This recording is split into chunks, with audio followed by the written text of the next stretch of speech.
Hi, this is Gary with Today for Tomorrow, and I'm at the Anne Norton Sculpture Gardens here in West Palm Beach, Florida. Joining me today is CJ McCartney. CJ is a master gardener in residence, a font of information when it comes to native plants, and an all-around super cool lady. CJ, thank you so much for joining me. Thank you, Gary, for asking me. I'm so excited. I'm so excited because your average American can identify 10 native plants. I know you're going to remedy that for us today. Absolutely. And we're going to learn about why natives are so important. We're going to learn to identify them, and we're going to learn what we as individuals can do to help with native plants. Are you ready to go do this tour? Let's do a tour, learn more than 10, and why natives are important. All right, let's go do it. Let's go do it. Ready? Yep. Let's go look. Let's go find some new native plants. Ah, here's one right here. Well, that didn't take long. Coral honeysuckle. Hummingbirds, butterflies. We may have a Julia. They've been all over this morning. But this is a vine. And it grows on anything. You can put it on your back fence. You can run it up an arbor or put it on a trellis. And you'll get hummingbirds and you'll get butterflies. And it is a nectar plant. It's also a really good cover-up plant for the larval host plants. Butterflies have certain plants they lay their eggs on. They're very picky. And this will cover up the larval host plant, like here we're covering up the corky stem that the zebra butterfly, the Gulf fritillary, and the Julia butterfly use to lay their eggs on. And because the caterpillars eat up all the leaves, the coral honeysuckle will cover them up. So it's a great thing to do a vine with the larval host plant vine. Let's keep going. Okay. Now this is one thing about our garden here that we're walking around is we specialized in endangered and threatened Florida native plants. And what is a Florida native plant? A Florida native plant was here in the state really around the 1500s or before. Once the settlers came in, the Europeans came in, they started bringing in plants from elsewhere. They are no longer native. Florida was the bottom of an ocean, so our plants aren't like gazillion years old like they may be in Europe, but they're pre-1500. And this is one, a Bahama strongbark, which is threatened. And this is a double whammy tree. It's a small tree. It won't get much bigger than this. We have 3 together to form the corner. And in the spring, you have these amazing white flowers that the pollinators use. And in the fall, see these orange berries? All of our migratory birds eat them. And as we keep walking, here's some more native plants. Okay, we've got 3 so far. We've got the corky stem, we've got the strongbark, and now we're looking at the Melochia tomentosa, which is also known as the woolly tea bush. This is a mega pollinator. It has these purple flowers. I'm looking for one. Here we go. It has these beautiful, beautiful purple flowers that pollinators are on all day. We have a lot of these in our garden because they're landscape beautiful. They look good in the front or the backyard, and the pollinators love them. But you understand, if you want butterflies and pollinators, you cannot use insecticides because they kill them. All of them, every single one of them. So your plants will be sterile even though they're native and could be pollinating bees and butterflies. Oh, here's another one, and this is a locust berry. This plant will be blooming in a couple months.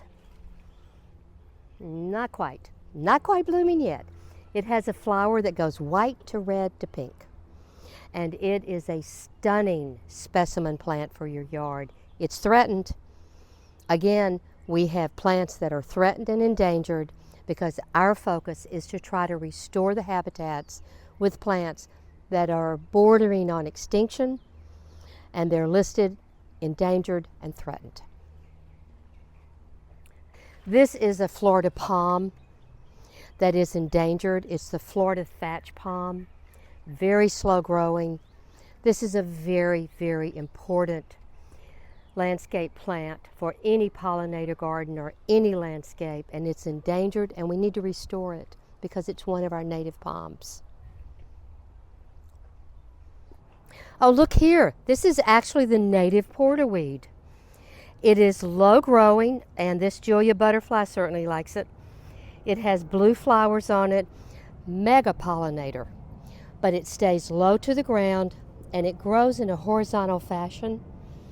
And we have discovered here, we put in a lot of them because they make great edging plants, that all of a sudden we get these Julia butterflies that come in all day long, and they love the gray leaf, the woolly tea bush, Melochia tomentosa, and they love the native porterweed. Everybody has shade. You have hot sun, the gray leaf, the tea bush, the thatch palm, the strong bark. They can take the sun. But some Florida natives want shade. And this is one of them. This is actually the native plumbago. White plumbago, Zolynchia, which is native in Florida, and it's a vine. We all know the blue that mounds up, that's also a host plant, but this is our native. And we have it growing along with coral honeysuckle. So we're mixing vines to get more diversity for our pollinators and butterflies, so they have more options. And if one's not blooming, the other one is. So we always can feed our pollinators 12 months a year. And here you see the corky stem that I mentioned, the Passiflora suberosa. And see that cork? That's how it got its name, corky stem. And it's for 3 butterflies that we mentioned. This is kind of a treasure trove here of natives, butterflies, everything. It is a stunning part of our garden. It's pretty much, as I look, it's all native. We have a lignum vitae, which is the wood that they used for shipbuilding that's slow growing. And lignum vitae has a blue bloom in the spring. This is all corky stem here, and that blue flower up there you see at the top, that's Jacomonte up in Thantos, sky blue cluster vine, that is endangered in the state of Florida. And you can see what we did. We kept bringing in endangered plants, and you can too, because they're easy to find once you go to native nurseries and know what you need and know what you want. We also have another shade right here, which is rougeberry. They actually use these berries for rouge. It's a shade-loving plant. And one thing we did here, and a lot of places do this because we want to be public education about native plants, we did signs that showed people all the different stages of growth. And here, another native, a beautyberry. At the end of the season, it's at the end of its season, it's ready to feed migratory birds. And then it will go into soft pink blooms for the pollinators in the spring. So we're in a transition right now. We're in January, and in January you start seeing plants go from the end of the berries to the blooms. And that's why so many butterflies are out and around. And I keep thinking you're going to be attacked by this Julia butterfly. It likes you. This is a very, very beautiful, beautiful tree. It's called a satin leaf tree. And when it blows in the wind, look at that. This is everything I'm showing you is a Florida native that can go in your yard. If we bought it, everything here was purchased from local native nurseries. And you can find them too. Speak to that for a second. How you find a native nursery here in Florida. Okay, good. FANN, Google FANN, Florida Association of Native Nurseries. Put in your zip code and it will show you the nurseries in your area that sell these natives. That's what we did. And that's how everything we have a wild lime back there. Citrus is one of the top 3 pollinators in the state of Florida. It has thorns on it. So we stuck it in the far back corner. And that is the giant swallowtail. We just saw that butterfly fly to us. We'll see if we can capture it again. It flew right there. In front of it is the corky stem with the zebra fritillaries. And I keep pointing, all these Julias are following you. They like you, Gary. They like me. They like you. This is another plant that's endangered. It's a bloodberry. And it is, I wish it was blooming now and you could see the beautiful white, soft, pinky blooms that turn into red berries. It again is a double whammy. It pollinates, then it feeds birds, and it's covered all year long. These are newer plants, so they'll be blooming for the first time soon. There goes a zebra. It likes corky stem. There it is up there. Yeah, we're getting into, in a couple months, as I said, we're in January when we're filming this, so you're seeing what these plants look like in January, how beautiful they are and blooming they are. And in another couple of months, we'll have hundreds of butterflies in here. Hundreds. Oh, you want more hummingbirds? Get necklace pod. Is this the coolest plant in the world? Look at that. It's not quite blooming yet. It's in the pod part. And it's called necklace pod because when these dry up, they'll shake like a necklace. And hummingbirds love these. They are all over this, and that's why we put them by the coral honeysuckle. So our hummingbirds have a couple choices when they come here. This is probably going to surprise you, but this is what a croton is. This is the native croton. It is a very, very, very beautiful landscape plant. And it's called pineland croton, and this is what they really look like. And this is the host plant for 2 endangered butterflies, the only 2 federally endangered butterflies in the state of Florida.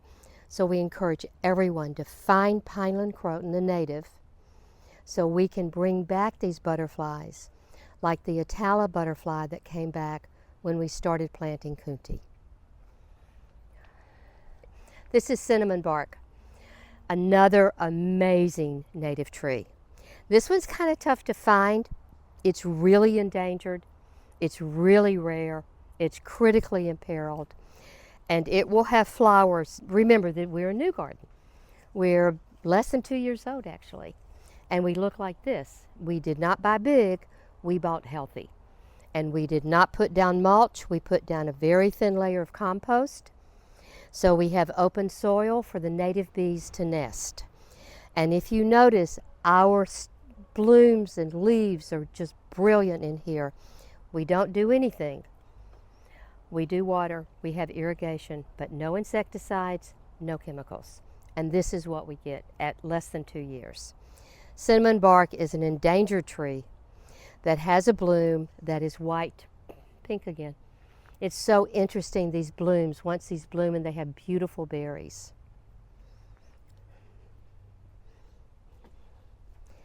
Like many people, we're all struggling with monarchs because we've learned that the tropical milkweed that you buy in the big box stores is suspected to be carrying a parasite called OE. We think it's in the tropical milkweed that's coming out of Mexico with all the chemicals in it. We have a resident monarch population in Florida as well as migratory. 90% of our monarchs have OE.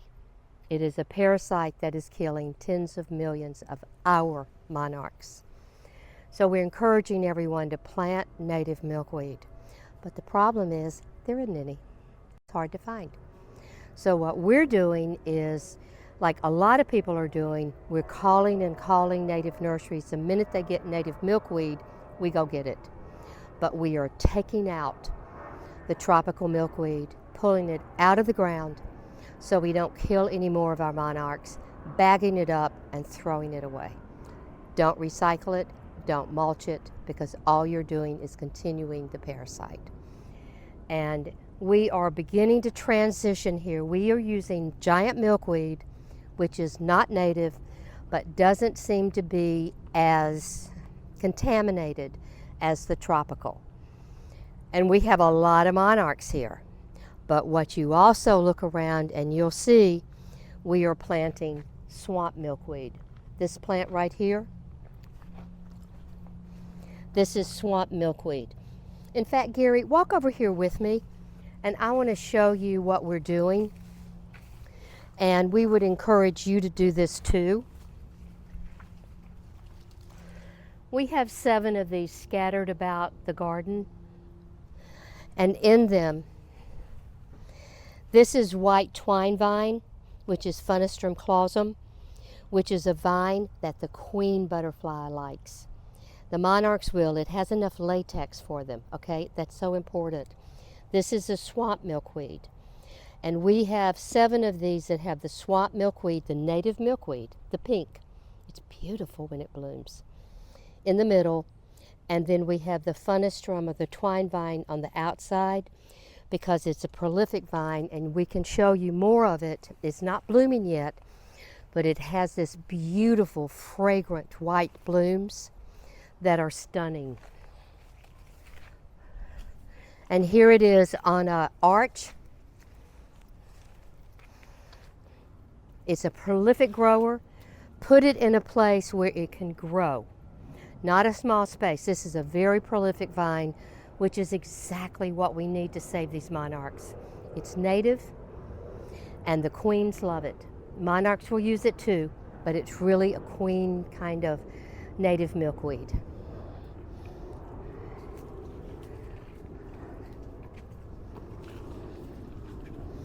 We also, as you can really tell in this garden, which we recommend to gardeners, is to put in native plants, is we have twin flowers ground cover. And because of the flower, we're giving nectar to our butterflies that come in here as they begin to scope out the native milkweed. This will go away once we have enough thriving native milkweed. But we know monarchs need something. We're not going to give it the plant with OE because we'll kill them. It won't be 90, it'll be 95%. And we're trying to push it back because what happens, which is kind of the tragedy, is when that monarch puts its legs down to lay an egg, it's got the OE on the ends of its feet. And so they have left the disease, the parasite, on the leaf. And when the caterpillar comes out, it walks over the parasite. So we're contaminating, even though this may be clean, they're picking it up from the egg. So it's a very deadly thing. We love our monarchs. They're ours, they're South Florida's. And we want to protect them by planting native milkweed. Oh, and look at what we've got for the yellow butterflies. We haven't left them out. This is Bahama. It's also threatened in Florida. Look at this beautiful yellow bloom. You get 3 yellow butterflies from this one. So if you planted the corky stem and you planted Bahama, you got 6 butterflies already in your yard. No chemicals though, because the chemicals will kill them.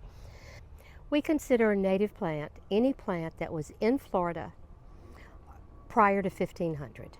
And remember, Florida was the bottom of the ocean. So our plants aren't thousands and thousands of years old. But up to around 1500, when the settlers coming in brought their own plants, then we started mixing up what was native with non-native. And not every non-native plant is bad for us, but native plants are what butterflies, pollinators, birds, all of wildlife knows. And it has the healthiest food for them. You know, like a dahoon holly. A bird that would eat the red berry on a dahoon holly is getting enough protein versus a Brazilian pepper, which is exotic, invasive, and listed. We're trying to remove them because non-native plants are unfettered. We don't freeze. So they just grow for 12 months, whereas in their original place, they may have only bloomed for 3 months. And if a bird eats a Brazilian pepper, it's got snack food versus a good, healthy, whole food meal of a dahoon holly. And that's why native plants are important to us, to habitats, the ecosystem, and all wildlife. I have another yellow butterfly special for you. The privet senna, which is a native too. That one is more like a shrub. This one is tall like a column. It has beautiful yellow beautiful yellow flowers, and it is the host plant to the same butterflies as the Bahama senna. So that way, if you have a space that a more tall plant would work, put in the privet senna. If you have a shrub area that you want an open, rounding shrub, both beautiful yellow flowers, put in the Bahama Center. Yeah. Not native, manufactured, not real, sterile, does nothing for the environment or any wildlife in Florida. We showed you that beautiful croton over there. This is not the best choice if you want to invite wildlife, butterflies, to your yard.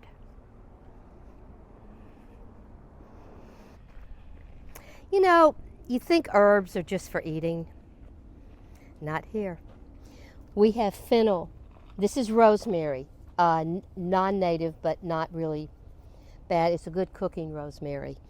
And we are putting fennel in all of our rosemary for the black swallowtail. Black swallowtail butterflies love parsley, fennel, and dill. So if you have this, put these in other containers and you will get the beautiful black swallowtail butterfly. If you want a tall, kind of narrow tree that is a mega pollinator that's got flowers and berries, get a mulberry. They're pretty easy to find. They're pretty beautiful.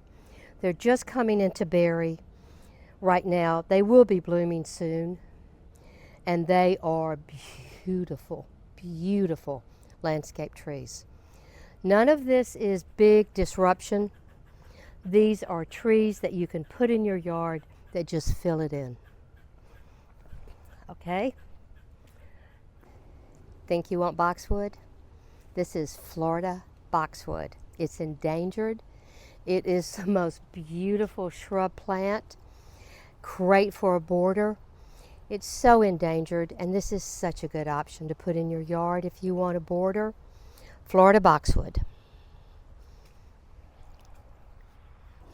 We're removing a lot of grass here, and we're putting in fog fruit. And this is a ground cover. It's Phyllonotiflora, and it's got so many cool names. Fog fruit, frog fruit, tangle turkey. But it is a fabulous, fabulous, fabulous ground cover.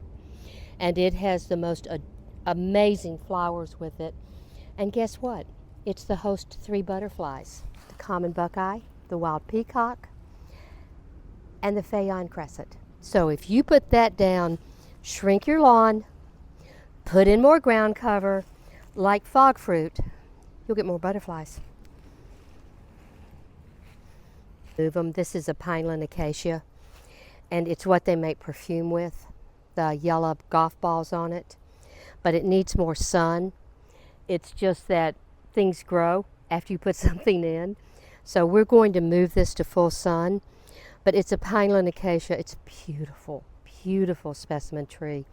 It's 10, 15 feet tall, about 8 feet wide, and it has yellow golf ball flowers on it that smell delightful every spring. This is another tree that hasn't come back yet. This is a shortleaf fig, and this is the host plant to the ruddy daggerwing. You know the strangler fig that takes over trees? This is another shortleaf fig, 2 species, and they both are the host plants to the ruddy daggerwing.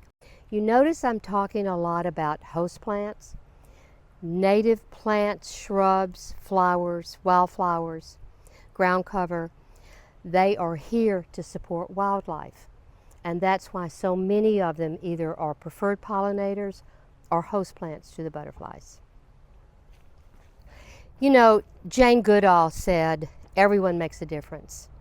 You get to determine the difference you make. And some people in Florida, including you, can make a real difference to our wildlife, our habitats. And one man, Roger Hammer, who was a naturalist in Miami, and I'm paraphrasing his story, and he tells it much better than anyone could ever tell. But coonties had been used for starch and were considered extinct, just gone, because they're slow growing. They're a native cycad. They're the only native cycad in North America, but they're slow growing. Cycads generally are very slow growing, but it made good starch, so it was wiped out. But unfortunately, it was the host plant to the atala butterfly. So butterflies only lay their eggs on specific plants. An atala would not lay its eggs on milkweed, and a monarch would not lay its eggs on coontie. So, from what I understand, it was being put up that the atala was considered extinct as a butterfly because there was no coontie. So no butterflies. Roger Hammer went out to a small island in Biscayne Bay. He was a naturalist, I think, for Miami-Dade, or the city of Miami, and he found them. There were atalas out there because the coontie there was not convenient to harvest. And he put out the word all over Florida, I found them, plant coontie. And people started planting coontie. And today, the atala has made a comeback. We all plant coontie, and this is what the plant looks like. It is a cycad. It has cones. And we now have atalas from the Keys all the way up to Melbourne and over to Sanibel, because one man knew what he saw, he did something about it, and today the atala has come back. And we are planting coontie. In fact, here at our garden, we are going to do what we're calling a coontie meadow, and you can too. We're covering this whole entire area with coontie. So the atala butterflies will have a mega meadow to come and lay their eggs, for their caterpillars to eat the leaves, and for more atalas to be born to continue the rebirth of this butterfly that people thought was extinct. You see, if you do something different in your yard and you put in larval host plants, native plants, pollinator plants, you can encourage your neighbor to do that. And now if your plants aren't blooming, the pollinators have an option, and they can go to your neighbors, and we're calling them wildlife corridors. And you can do it for butterflies, for pollinators. You know, they're doing it for the cougar down the central Florida. They're building those corridors under and over interstates and roads, and they have conservation easement. We're encouraging people to do it for the pollinators, because if plants aren't pollinated, they don't thrive. In fact, we had a lignum vitae here, which is a native, we talked about that earlier, right? That had never bloomed in 30 years that they know of. We put in that pollinator garden. Around 6 months later, it was covered in blooms. Blue, beautiful blooms. Lignum vitae was used for shipbuilding, but like the coontie, very slow growing. And when you bring in the pollinators, everything thrives and flourishes. And that's where you really make a difference. I can show you a corridor we did here that shows you how we took what we just walked through. We have a school next door to us, and they had a dead area where parents pick up their kids. So we ripped out all the stuff in there, and we did a duplicate of our pollinator garden. So if we're out of corky stem up here for our zebras and fritillaries and Julias, that can just go next door because there's some plants there. And that's what happens when we fragment habitat. There's no way for the pollinators or birds to go. That's why we have so many migratory flocks in here that land. We had a red-shouldered hawk juvenile this morning in here. We have a peregrine falcon that visits. And we had some warblers this morning. But here's the school. They had a dead spot. We're going to walk up to the fence that was doing nothing. But they're farsighted, they're innovative, and they said, yeah, we want to be part of the solution. We want to make a difference too. So we came and took our stuff and went over there, and we have a buffer. This is all the host plant for those 3 butterflies, the corky stem. We keep this full. We replace this 2 or 3 times a year. So our butterflies not only have a place to lay eggs, they have a place to roost at night. And then we put in this pollinator garden, and you'll see a lot Bahama strongbarks, Bahama sennas, Kunti, Jacomontia pinthanthos, sky blue cluster vine. We have a lignum vitae over there. And you see that we have a lot of the same things here. And if you're doing something like this, we know that water runs down the street. So we put aquatic native plants at the corner. So when the water overflows down the street, guess what? Those aquatic plants, and they'll be blooming in a couple weeks. I guess more like a couple months. But we have ground cover in here again, sunshine mimosa, fog fruit, and twin flower. So we're repeating, and that's how we're creating a corridor for this school, and the kids get to come out here and learn about it. We talked about the atala. This is snowberry. This is at the end. The white berries are now seeding up. It has a beautiful little white flower that's bell-shaped. And when it bloomed this summer, we had atalas on every one of the little bells. And it is a beautiful, beautiful vine, like the coral honeysuckle. And it's a snowberry. They're not that easy to find, but many native nurseries have them. And you have, this is the end, you have white bellflowers, then you have these beautiful white berries for the birds, and you have butterflies all over it when it's blooming. Well, CJ, thank you so much for explaining all that to us, taking us around these lovely gardens, and probably showing us way more than 10 natives. You think? Yeah, and now I think we really have a better understanding of why it's so important that we do plant natives, how they not just affect us, but they affect every step in the food chain. These are plants that were here, that are meant to be here, and these are plants that the native animals know and count on. And thank you for sharing your knowledge with us. Thank you, and thank you for asking me. And I want everyone to know you can make a difference. One small thing that you can do is make a difference, and that's make a difference for pollinators and wildlife. So thank you, Gary. This was an honor for me. Thank you. You're most welcome. Thank you. Remember, it's the little things we do in our daily lives today that make all the difference for all of us tomorrow.